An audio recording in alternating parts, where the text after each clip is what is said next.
How will CPF accrued interest affect you in the long run? Peter and his wife bought an HDB 10 years ago, in 2007 at market valuation of $400,000. They choose to fully pay off the HDB with $370,000 of their CPF savings and the balance of $30,000 with HDB housing grant. 10 years later, their HDB was valued at $500,000. Peter and his wife then decided to sell of the HDB, thinking that they would have made a profit of $100,000. However, they were not fully aware about CPF accrued interest, and they got a shock of their life after selling their HDB. This was what happened.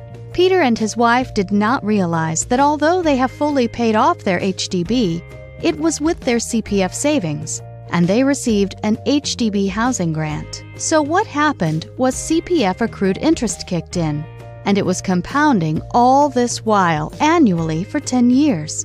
The total CPF accrued interest accumulated was a whopping $112,000.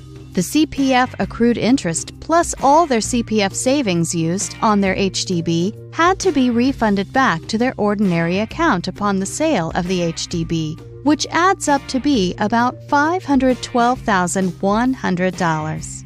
However, at this point of time, they could only sell their HDB for $500,000, which means they had to top up an additional $12,100 with cash into their own CPF ordinary account.